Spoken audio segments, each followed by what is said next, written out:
that traditional rollout, I learned pretty quick, was falling flat. So what did I do? I went into all of our offices. I started shadowing all of our agents, speaking with all of our staff one-on-one, asking them, what did they need? What did they think about this? What did this mean to them? And I had an agent sit there and say, Melissa, you're bringing in what you're going to say is 5-star experience just by the name of a brand, but how can I give that to my client if I'm not feeling that here? And it was, a light bulb moment for me, smack, gut punch, ouch. What do you do with that statement? How am I not delivering a 5-star experience? And here I thought I just brought you the fanciest, dish on the menu.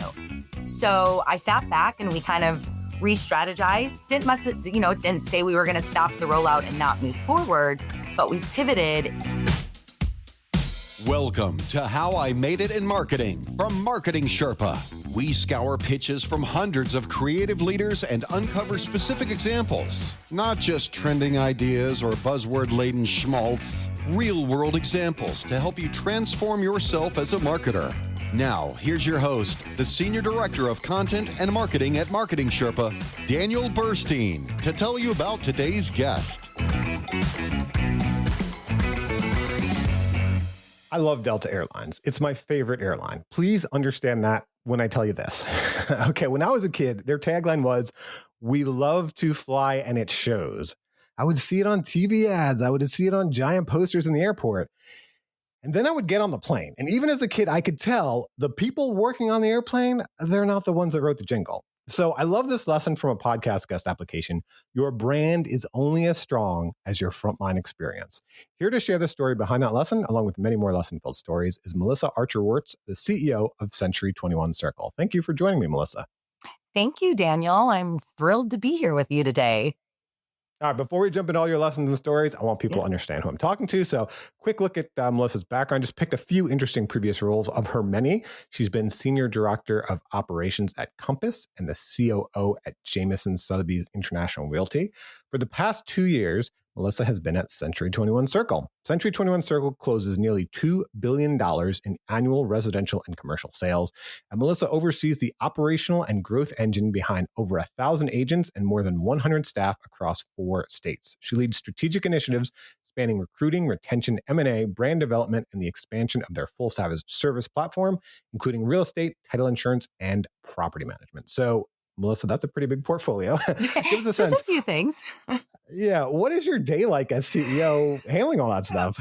I mean, I will start with, it really depends on the day. But all of that means to me, honestly, it's a mix of vision, people, and problem solving in some form of fashion in any given day. Some days I'll be flying 30,000 feet figuratively and literally, thinking about long-term strategies or expansions. And then there's other days that I'm in the weeds, reviewing marketing plans, operational guidelines, leasing, facilities, if you will, right? All of the things that need to occur on a daily basis. But what I try to do the most within my day is just stay as close to the business as possible.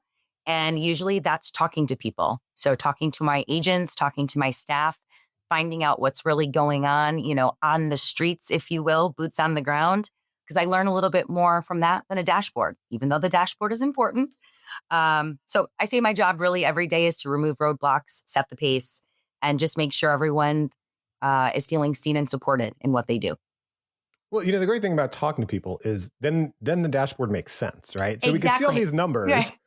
They're good or bad, but what do they mean? What do they mean? Where's the context? And then, what with even the context and the numbers, how can you affect change from that? You have to know your people. You have to know your consumer. So absolutely. Well, let's talk about some of your people. You said one of your lessons is that your brand is only as strong as your frontline experience, as I mentioned in the intro. How did you learn this lesson? So I really, truly believe it's a core tenet of real estate. And just going into the background, I've only really been in some form of real estate industry spinoff. And so I learned this one incredibly early on. I come from parents who are in hospitality. So it really translated well into this kind of sales industry as well. So back in my original role at Conlin Real Estate, we ended up evolving that brand and joining identities with Christie's International Real Estate. So it was really taking a merger of two existing brands and figuring out how to make that alignment make sense. Everything looks great on paper, but it does come with nuance. So when we, as a leadership team got so excited about this, the first thing we thought about was hit the consumer. Go out to the marketplace. Look what we're doing. We're up leveling our brand. We're doing all these amazing things. We're going to be luxury. In reality, it fell pretty flat on the agent database and internal. No one knew what that meant. They were struggling with what it meant for them. And so that traditional rollout, I learned pretty quick, was falling flat. So what did I do? I went into all of our offices. I started shadowing all of our agents, speaking with all of our staff one-on-one, asking them, what did they need? What did they think about this? What did this mean to them? And I had an agent sit there and say, Melissa, you're bringing in what you're going to say is 5-star experience just by the name of a brand, but how can I give that to my client if I'm not feeling that here? And it was, a light bulb moment for me, smack, gut punch, ouch. What do you do with that statement? How am I not delivering a 5-star experience? And here I thought I just brought you the fanciest, dish on the menu. So I sat back and we kind of re-strategized, didn't say we were going to stop the rollout and not move forward, but we pivoted in how we did that rollout, really focused inward and started training our agents, clarifying the message internally, making sure our people knew first and foremost what it meant for them versus what it meant to the external consumer. So in the end, our agents ended up loving it. It became a really good retention tool. But this was the start of what I'm going to call, people make the brand. You can't just drop a brand onto somebody or drop a product onto somebody. You really have to get their buy-in to it because they're the ones that make it. That's great. So take us into that time a bit. And I wonder, was there any internal processes or support that you built for the staff to deliver on it more than the messaging? Because, for example, when I interviewed Dr. Mara Einstein, she was a professor of media studies at Queens College. One of her lessons was details matter. And she told a story when she was working at VH1. They had these VH1 awards. And when they gave the awards were like these kind of 3D things, a sculpture of each individual's career. And when they gave the award to Stevie Wonder, there was no glass on the front. So Stevie Wonder could actually feel what the award was, which, because people don't know, Stevie Wonder is blind. I just thought that's such a great detail and such a great experience for that individual. So I wonder, the details behind, were there any internal processes or support that you built for that team to deliver the 5-star experience to them so they could deliver to the customer? Absolutely. So, what we started with, and you'll hear me talk about it like an integration roadmap a few times, but there's a lot of different case studies where this really ended up playing out in our favor. So it started with what does Christie's mean to us currently? One of the nuances when I think through this, and one of the challenges is we were presenting something that we thought was an up level. The agents were perceiving it as a replacement. We already had a strong brand. We already had a strong identity.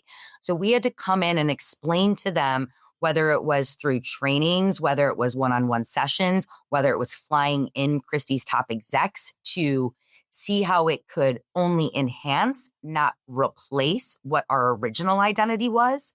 So we ended up namely shifting, after doing a lot of the one-on-one conversations, what we ended up doing was not separating the two brand identities and saying that we were part of Christie's. We almost made Christie's the afterthought. So we were still leading with our original brand identity of Conlin.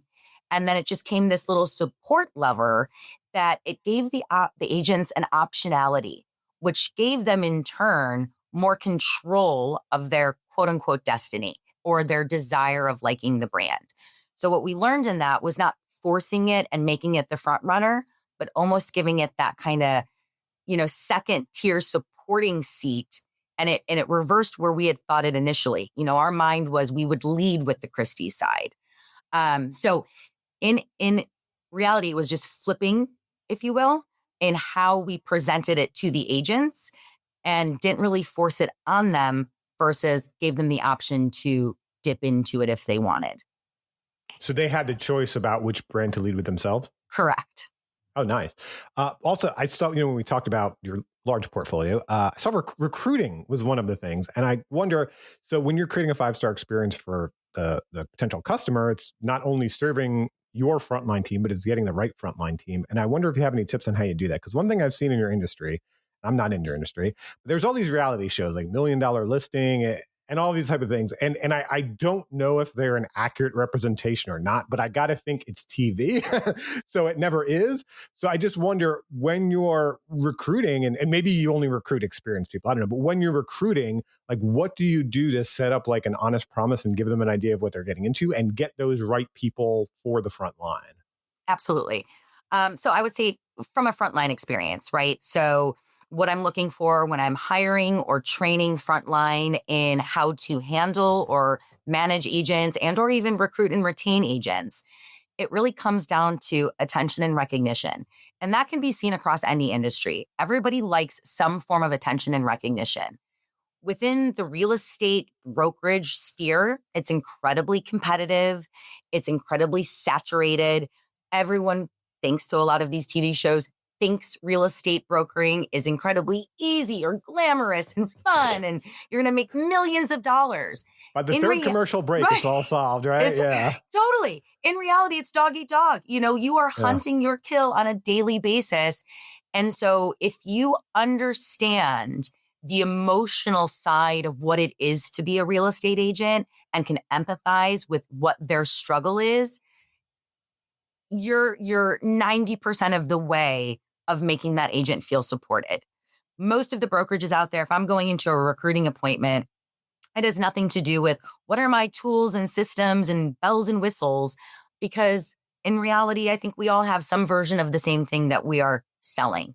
And so it boils down to culture and people, and how can we support you during the tumultuous, angry sellers, angry buyers who are, yelling at you as an agent. In turn, we have to help that agent communicate what they need to or get whatever they need done to support their client. So back to frontline experience, it really is teaching customer service and empathy. Skills can be taught all day long, but what we're looking for is more of that people to people communication skill that's somewhat innate in people.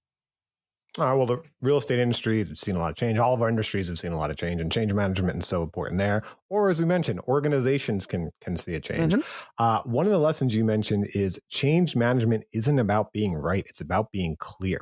So you kind of mentioned that with your first example there, but do you have any story behind how you learned this lesson? Absolutely.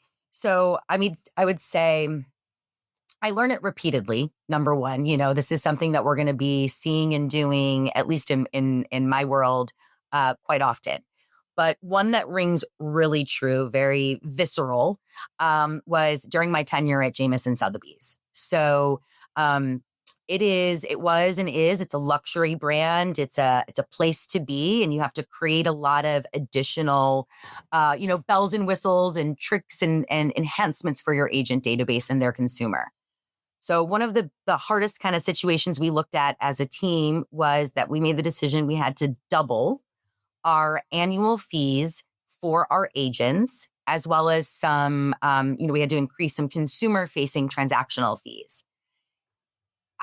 It was the right business move by, all measures. We needed to modernize systems. We needed to invest in marketing. We needed to up-level certain tools and technology. But it hit the agents hard. Imagine sitting up in front of, 500 agents and saying, everything just got more expensive. Everything is double. It didn't, it wasn't, it didn't come with a great reaction. The initial reaction was shock, anger, fear. And when that was received, we just didn't walk it back. We actually doubled down. And what we did was get radically clear. So instead of just saying, hi, agents, your, rates doubled, we explained where every single dollar was going to. And here is where, again, that visual kind of integration roadmap really came in handy, where we built a visual map that said, here are where the dollars are going. And here's exactly when you will see the fruition of that spend. So we're going to promise, a new marketing CRM tool here is when it will be delivered. Once we started explaining that, once we had forums, we had one-on-one conversations, and then most importantly, we created support channels for our staff, because our frontline staff were the ones who were taking the hits the most.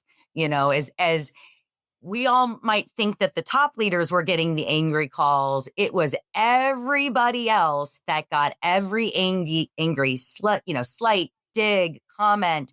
And so what we did was actually put our hands around the staff and say, let's arm you with all of the facts. Let's explain why we're doing this and get you on board, so that it just softens those blows, or you have a little bit more talk track when those agents are complaining to you.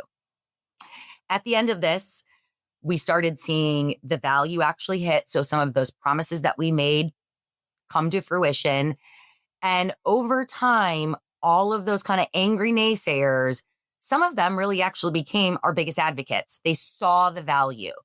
And it really started in my mind with that integration roadmap, because we could talk about it as much as we wanted to, but until we put the visual to it, that's when it started to resonate with really everybody in the company.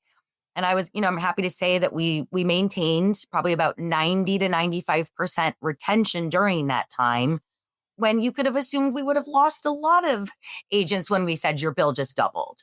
But it boils down to really just the one-on-one conversations, the open forum, the transparency on exactly what it was going to, and then you have to execute on it. You have to be honest about what you're doing, but then you have to put the walk behind it. Yeah, make it actually happen. So you mentioned also fee increases for the consumer, the actual end customer, right? And so real estate is an industry famous for having more negotiating ability than fixed prices. So I wonder if you gave the agents any flexibility there. Because, for example, when I interviewed Onesa Landis, the vice president of marketing at Octane, one of her lessons was change. Even good change is hard, and everyone wants to be able to control or at least influence the change in their lives. And she learned that from a reorg. But I love how previously you mentioned, even with the branding, you're like, okay, I'm giving, the frontline brokers, they're going to have a little bit of control here how they handle the brands. Was there any flexibility when it came to the pricing?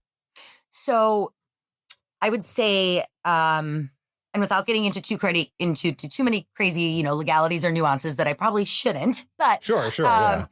There is different types of pricing for all different types of consumers and all different types of brokerages. So this really had nothing to do with commissions. Those are and always will be negotiable. This was more of in relation to a standard transaction fee. So those are going to be pretty commonplace. And this was where we did uptick those. The optionality that went to the agent is how you want to apply that fee. Do you want to pay it? Do you want to pay it on behalf of your client? And honestly, there is quite a few real estate agents out in the marketplace that do that. It's part of their business plan. So we gave that, we allow that option. And then there was other gives, if you will, that even though there was an uptick in some of their annual fees, the tools that they received for that inevitably were putting more dollars in their pockets anyways. So it was kind of creating, the if-then scenario, right? If you're going to get this, then what do you want to do with your client? Do you want to pay it for them? Do you want to charge it to them? So there was an option. I guess the option is how you charge it. Right. Well, no. So it sounds that while you were firm on you're rolling out these certain fees or changes, they still had a level of control in what it's going to mean for their individual business. Correct. Yeah, no, that's great. Another lesson, and I see a common theme here in terms of change. I think you've had a lot of change in your industry. A lot of change. You mentioned people don't fear change, they fear confusion. So that was a nice example with your integration roadmap. Can you go a little deeper here? Especially, I know you mentioned mergers and acquisitions. There's a lot of anxiety. Absolutely. So, in the world of real estate, I think, as you mentioned, there's been a lot of change, and there's been a lot of change in a number of different ways, right? Our industry as a whole has gone through evolutions and scary things, usually about every 10 years, although that every 10 years is now starting to compress. Now it's every couple of years, right? And there's some big national scandal. So there's always some fear coming, some fear mongering amongst the agent database. When I look at mergers and acquisitions, the fear there is what's going to happen to me, and fear generally is based out of that, right? It's rooted out of some perceived misconception of it's going to alter my life, negatively or even positively, but I have to do something about that. And so in mergers and acquisitions, when you are trying to take two, strong rooted office identities or office cultures and merge them together that aren't rooted in the same tools, systems, party schedule, it becomes a us versus them kind of mindset.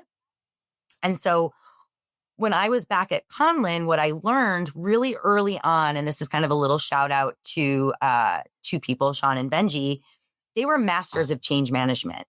And what they knew how to do was to bring people along the change and not just push them into the change. And the way they did that was kind of with this calm, clarity, transparency, and it was injecting the culture immediately. So time kills everything. We say that in real estate. Time kills all deals. Time kills all acquisitions. And so you have to create that culture change immediately up front. So when I see how we handled, a merger and acquisition back in my Conlin days, it was an immediately embrace. You sign all new forms, you get them all signed up day one, you have an event day one, you don't let them hold on to their previous identity. And you be very clear about what the map is on the change. Here's what we're going to do day one. Here is day two where you get your new XYZ, swag or login. Day three, here is your new listing presentation or all of the tools that you need as a real estate agent to be successful, right? Fill in the blank. Where I see the reverse and where I go back to, that kind of what do you need to do in change is if I look forward to some of my days at Jameson, even while my time here at Circle, there is a history of acquisitions that I've seen where that change wasn't, or that culture wasn't reinforced right in the beginning. And what it created was chaos. You see upset individuals. You see that us versus them mindset. You see competing cultures. Well, this is how I did it versus this is how you do it. And it bred resentment. And it bred everyone trying to hold on to their way because it created some form of, validation for what their worth was. And when you start out the beginning of the acquisition or the transition, and you validate everyone's worth and what their worth is going to be now as a united front, then you can get to where everyone's a little more embracing the quote unquote change. And so at Circle, currently, we had a very large acquisitional history where a lot of these individual, call it former identities, have stayed. When we did a recent acquisition last year, I brought back my Conlin playbook. I brought back the things that I knew were, in my mind, the right way to do it. Bring everybody in immediately day one. And so when we did this acquisition last year, it's exactly what we did. I brought out my roadmap. I brought out, the how do we integrate everybody? I got everybody into a Monday board and had everybody scheduled exactly what they were doing and all the dependencies. So at every given point, everyone had a visual, look into of exactly where we were and what was happening and who needed to do what. And I'm happy to say that we kept 98% retention on that acquisition. And it's one of my most successful offices to date. So yay. Well done. All right. So you're talking about a lot of change that, the organization had a hand in, let's say M&A and stuff. Like the organization is involved in this or, changing fees. Let's talk about change that has been thrust on you from the outside. Okay. So there was the recent court ruling about fixed commissions that seemed to really rock the industry. And I wonder how you communicated to your brokers and your agents about that. Because, just as a quick example, when I interviewed Nick LeGalant, one of his lessons was strategic internal comms empower brand resilience. And he told the story of the internal communication strategy during COVID, right? That was the time something thrust upon us and how all the different departments had to work together to figure out how to communicate to, their audience there. So again, you can explain it better than I can, but from what I understand, it was the Supreme Court or something, and they said basically you can no longer have fixed commissions, and it seemed like that just really changed from the outside how, I don't know, the relations that brokers could have with their clients, that they could have with their company. So how did you help your over 1,000 agents navigate that? I would say COVID was a great learning curve because it really, you dust off some of the things that you had to do then, right? As I mentioned, I think the real estate industry, not even I think I know, has gone through some pivotal shifts in so many years. So in my 20 plus years, right, I've seen iBuyers that are going to come dismantle. I've seen, well, I won't name competitors, but I've seen a lot of things that are going to potentially shake up our industry or dismantle the way we do business. And today we're still doing business the same way we were doing it yesterday, right? We're never going to go away. It's just going to evolve, and we have to embrace that evolvement. So, like I said, COVID kind of gave us a great learning curve on how to communicate, what we need to do for consistent communication and to calm the fear. So when this started kind of boiling over, and I am part of the Anywhere Real Estate Group, that is what Century 21 sits under. And one of the amazing things I have to say, and this is a plug to them, they were one of the first to settle. So what does that mean for me? What does that mean for my real estate agents? That means we were the first to know the most. We knew what that settlement was going to mean for us, while there was a lot of other industry buzz about the unknown. We already had our answer carved out. So our brand, our parent brand, gives us a lot of great talking points, a lot of great support. We are also one that is constantly involved in a lobbying perspective. So we get a lot of intel and insight day one.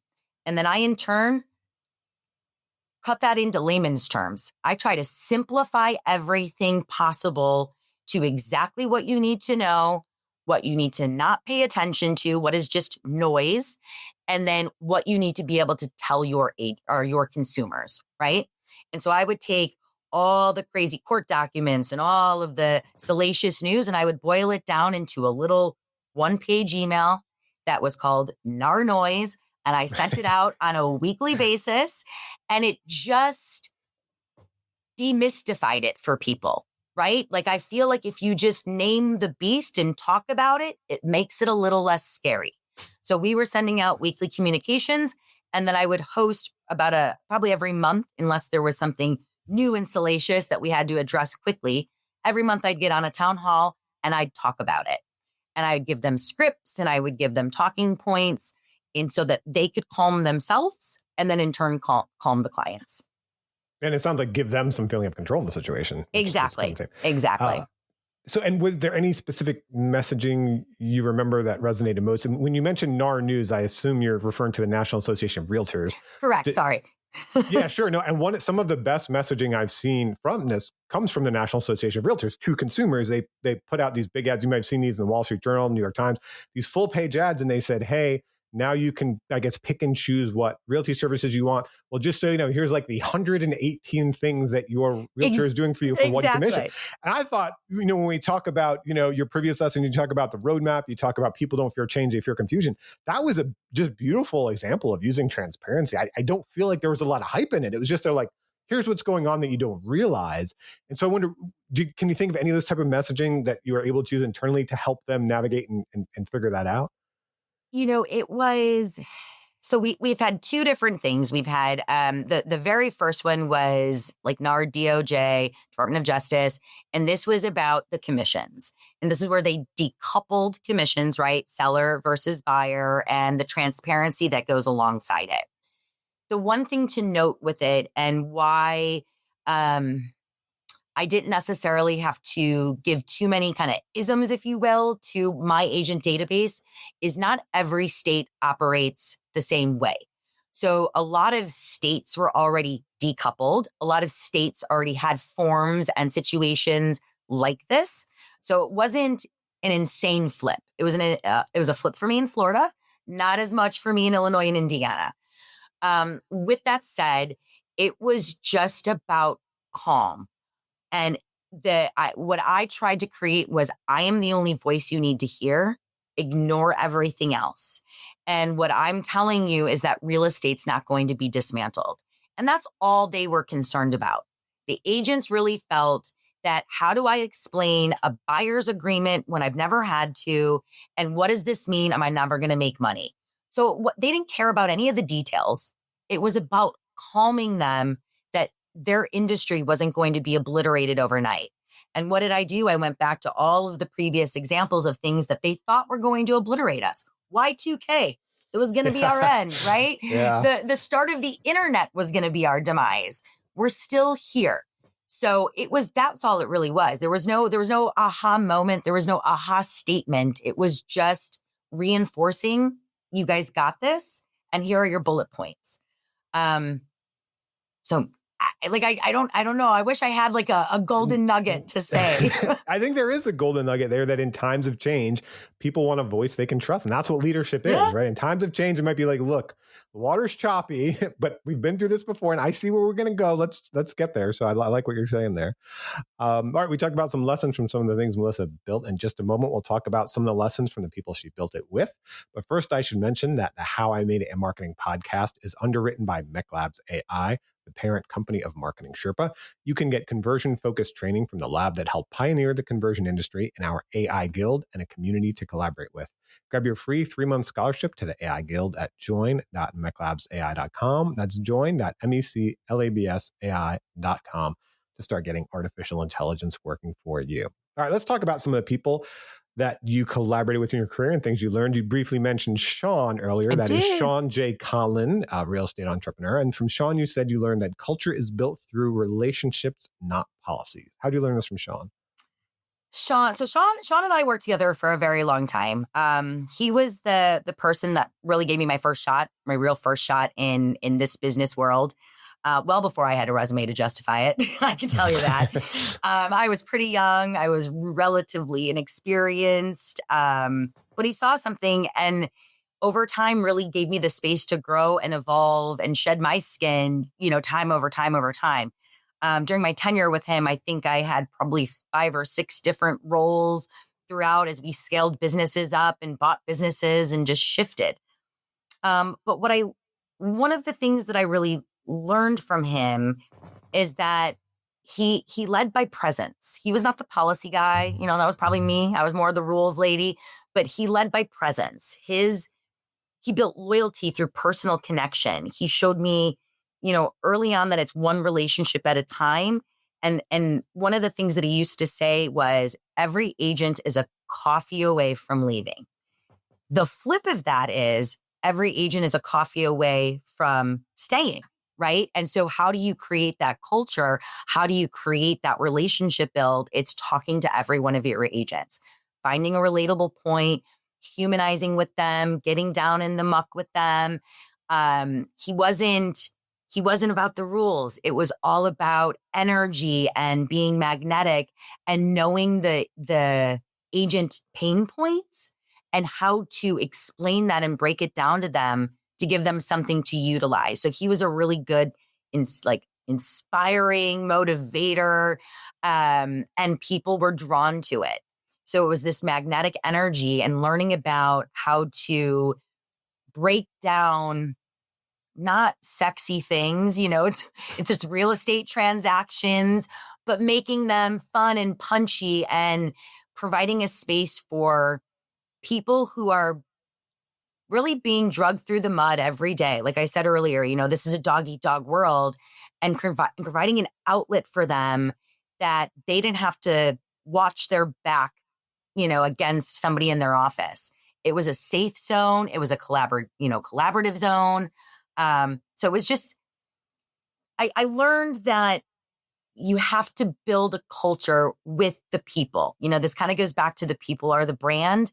You can bring in any fancy tool you want. You could bring in something amazing. You could bring in a great speaker. But if you don't have an internal basis of trust and friendship and support, you don't really have a brand or a culture, I guess, at least within the real estate brokerage industry. Okay, let's fast forward to today, though, because I like what you're saying, but how do you do this at scale? Like, you cannot have coffees with everyone. You've got a $2 billion business, over 1,000, agents, over 100 support staff, multiple states. You can't be having a coffee with everyone every day. So, how have you scaled this up?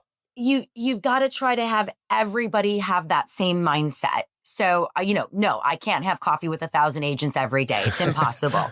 Yeah. But what I can do is try to spread my time and energy as much as I possibly can. So for the most part here, because I'm in 3 states, I have to do a lot of virtual town halls, right? How can I get in front of people? How can I create some form of personal connection? We have a lot of events. I do go to a lot of office meetings. All of my agents have my cell phone number and quite a few of them use it.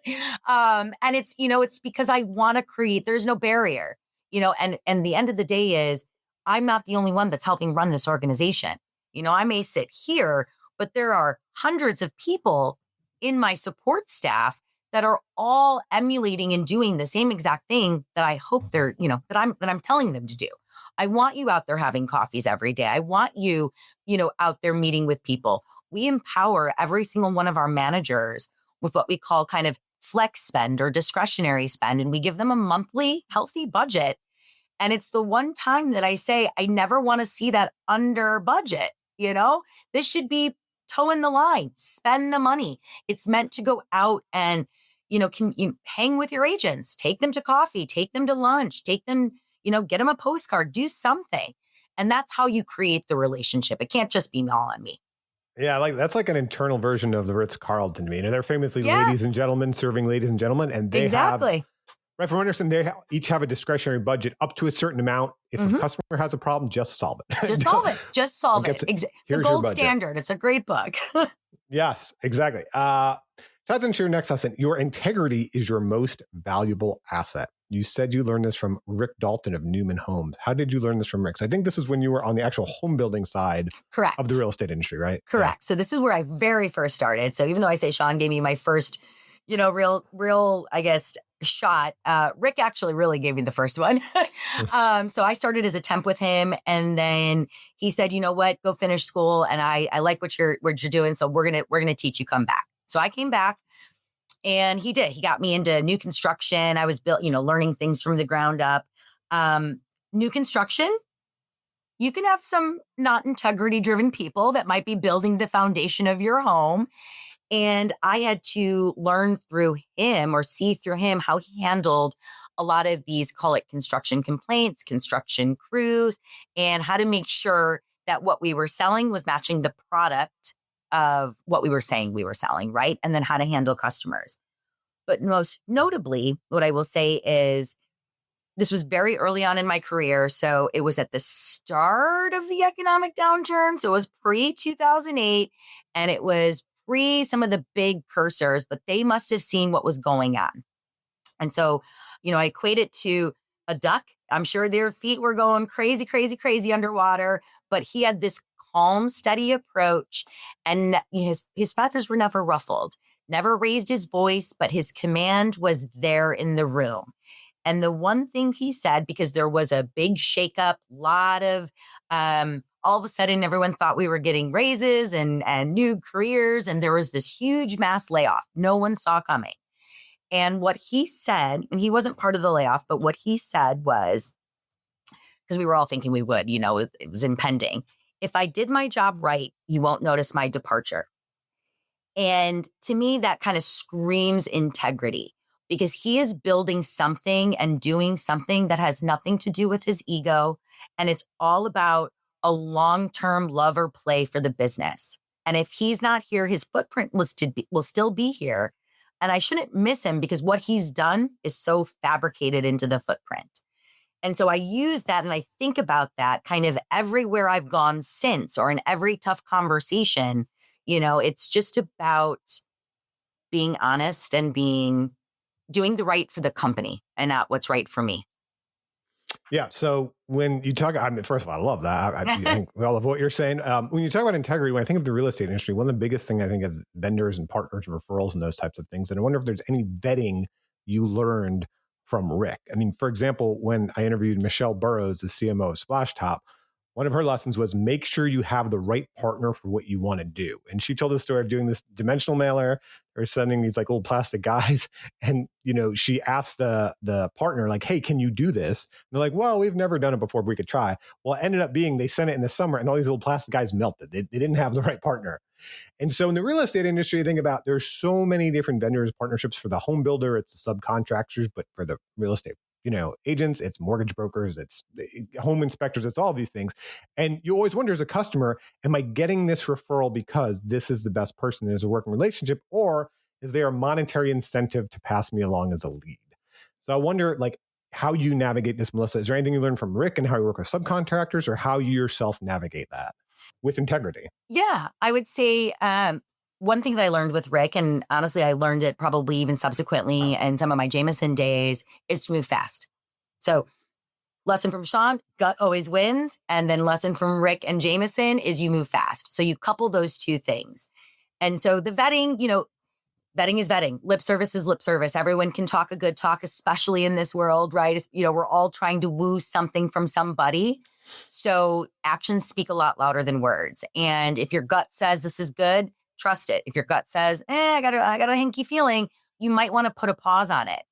The second thing is if your first experience is not great, cut it and move to the next. This is not about try again. We need to deliver A+ customer service. And if something's not working, you have to move on. When I'm looking at agents or talking to agents, ultimate rule is definitely always present 3. Never present them just your one attorney or your one partner. That is where you're going to get that feeling. It's the same thing that I would tell anybody, you want to go get a new fence, go get 3 quotes. You don't want to take the first quote. And so give that consumer a little optionality, but you're still maybe controlling it from the end, the back end is the agent or the company about what options I'm giving you. But finding the best partners is important. It's not about the monetization of it. It's about who's providing the best service and who's most aligned with the culture of the company or the culture of, what I believe is right. Because long term, I assume that's your value proposition to your customer, right? We are the trusted voice in the real estate industry. I think that's ultimately what you're selling, right? Absolutely. Yeah. Real estate is generally and still and probably will be for a very long time the largest and most important purchase of any person's given, life. And so when somebody is entrusting you with that, right? And that's key word, entrusting, you have to create that. You have to lead that somehow, right? So we have to provide that with our service providers as well. Absolutely. Here's one more lesson. You said, you don't have to be the loudest voice in the room to be the most effective leader. You briefly mentioned Benji earlier. That's Benji Burford, who is the CEO and also a former military pilot. Yes. So how did you learn this from Benji? So it's funny because I generally am the loudest one, but not because I try to be. It's just I have a loud voice. But so Benji Burford, we've worked together for a long time. He's still probably one of my closest friends and mentors to today. But we worked back at Conlin together. He was a former special ops pilot, although I probably shouldn't say that. Did McKinsey and then kind of came to us as a CEO. And from his military, I think background, yes, he came in with precision. He had this eagle eyes, vision of things. But there's also this collaboration that comes from it. And I don't know, if you know anything about kind of pilots and how they act and how they debrief and everything that goes into it, but it's really calculated and it's incredibly collaborative. So he brought this empathy and calm, but what he did with me was he taught me everything about business. So he taught me, the P&Ls, he taught me staffing, positioning, all the tenets, but did it in a way that it was approachable and didn't, make me feel less than because I was learning something. What I learned from that was how he made me feel, I guess, seen and capable in every room, and that you don't have to be that loudest person, right? Because he was not the loudest person. It's all about how you bring in the team, create an approachable way to business. And you don't have to be so icy cold and so, loud and rule with an iron fist. And it's just something that I cherish and I honestly, bring to how I try to lead and manage today. Yeah, I mean, one thing, and the little I know about military pilots and those things, there's also like a hierarchy of how they perform under pressure, the checklists and all these things. They're not just winging it when they're flying the planes. They've drilled, they have that checklist. And I wonder if there's anything you learned from him there about making decisions under pressure. So I will tell you. Yeah. Oh, sorry. Go ahead. Oh, well, I was going to mention when I interviewed Carlos Cantu, the CMO of Free Pick, one of his lessons was clarity and focus are keys to a corporate turnaround. And he said he learned that from Jack Dorsey when Jack Dorsey was turning around Twitter. And I see that whole type of clarity and focus, it's just so similar to what you'd have to do under that pressure as a military pilot. And so I wonder if, like I said, if there's anything you learned from Benji about that.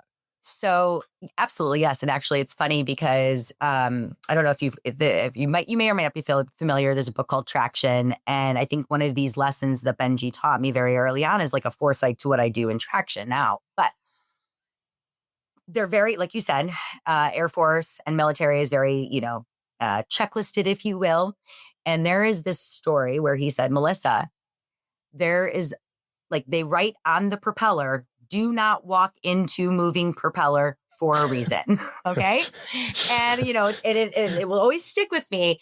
And he goes, you build everything, and this will sound horrible, but you build everything to the lowest common denominator. So do not walk into moving propeller. We would all believe that is borderline, common sense. At some point, at some time, somebody walked into the moving propeller. So now it is there. And we took that approach and did that for every single process, procedure, what if scenario. And we had, every checklist you could imagine. And it was what then during the time of, call it chaos or some crazy decision that would have to come to, we'd go to the checklist. We'd go to, it was almost just like a calming pacifier, if you will, right? It was like, how do we create something in this storm? And it went to the checklist, or it went to the manual, or it went to a process on how to problem solve. Let's go to a SWOT. Let's break it down so that we can get to a solution, and so that we're not in just some emotional, tirade spin. Yeah, that's good, because your decision-making abilities when you are not in chaos are very different than when they are in chaos. So that's where that prep really helps. Correct. Yeah. Correct. All right. Well, from all your different stories, we learned so many things, but if you have to break it down, Melissa, what are the key qualities of an effective marketer? Ooh, I would say 3 things: clarity, empathy, and adaptability. I think great marketing is not promotion. I think it's connection. And that's very incredibly relevant within my sphere and my industries. I'm assuming it can be relatable across many.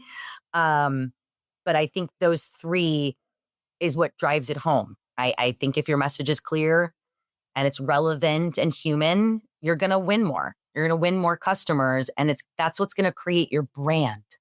I think that, I don't need to expand. I think that is what it is. I think that's what it's those 3 things. Yeah, no, I like it. Marketing is not promotion. It's connection. I like that most. Yeah. Well, thank you so much for your time today. I learned a lot. Well, good. My pleasure. I really enjoyed it, Daniel. You weren't too painful on me, though. I did want to say at the end, you can be honest. If this was painful, no, it wasn't we're going too through someone's career. We're pulling everything out. That can be like a root canal. It was, and I had to really go back into some of the vault of memories. Gosh, no. There you go. Well, thank you so much for doing that. And thank you to everyone for listening.